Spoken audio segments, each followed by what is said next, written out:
So the Celtics snap a 4-game losing streak here at TD Garden against the Wizards, Jimmy. 107-96. A W. Against the Wizards. And it feels like, I think Marcus Morris said it best, it feels like about a month since the last time they won. Yeah, that's it. They finally got a W. 4 straight losses, which is actually the worst losing streak for the Celtics this year.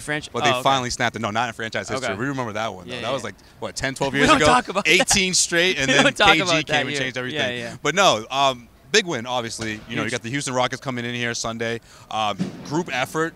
7 players in double figures, you know, that kind of Celtic win that we kind of got used to the last couple of years. Haven't seen a whole lot of those, but we saw one tonight. Yeah, I mean, get past the fact that it was against a relatively bad team in the Wizards. They just needed a win. You got to get off the schneid. You got to kick that losing feeling, get a little momentum going, get that good feeling back in the locker room. And I feel like that's what they had after this one. And it was, like you said, ball movement, 7 players in double figures. Kyrie had, I think, 11 assists or 12 assists, something like that. Double figures in assists, which is always good to see from Kyrie. Always good to see that. And I just thought that they created a lot of their offense with defense in this game, which we've seen in past when they get in trouble is when they just start chucking shots. And they're just relying too much on just trying to instant offense. Whereas you have to play defense a lot of times, create those turnovers, get stops, and then create offense on the other end. And I think that's what they did.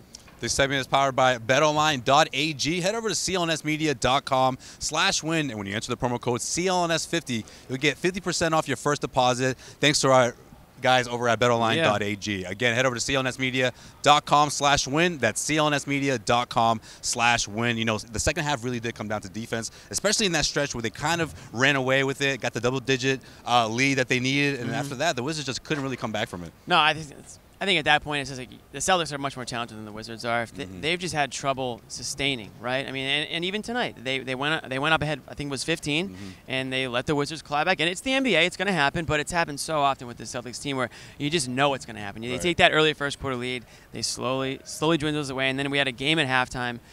I thought they were a little sloppy in the first half. I mean, the Wizards had 21 fast break points in the first half, so it was good to see them come out, especially in that fourth quarter where they really locked down. They got the fans behind them, and it was just too much for the Wizards to handle. And now we'll see what they can do if they can build that momentum going into Sunday against the Rockets. Yeah, you know, the second and third quarter has always been the case with the Celtics when the lead changes or there's a big drought and the Celtics just can't come back from it. But they were able to survive that mini run by the Wizards and, of course, come here with a win at TD Garden. Al Horford had a good game, We'll be back here Sunday. He did have a good game. He actually led Shout out to 7 players in double figures with 18 points. He led the crew and definitely led on both ends of the floor. Marcus Morris, we can go through the box scores if you want. Smart. They both went off, though. So you can talk about both of them. Smart was huge in the fourth. Yeah, especially his 4 for 4 from behind the arc. 3-point shooting, Marcus Smart is back. Yep. And I think it had a lot to do with maybe that 3-point contest that he had in practice. He made 10 in a row, and then he made it 14, technically. Okay. So technically he hasn't missed yet. I don't think he missed pregame shoot-around. No, he didn't. I was watching him, Jimmy. Yeah, so he's going to keep this going until Sunday. Okay. That's the next time we'll see you here at TD Garden. Matinee matchup against the Rockets here at TD Garden.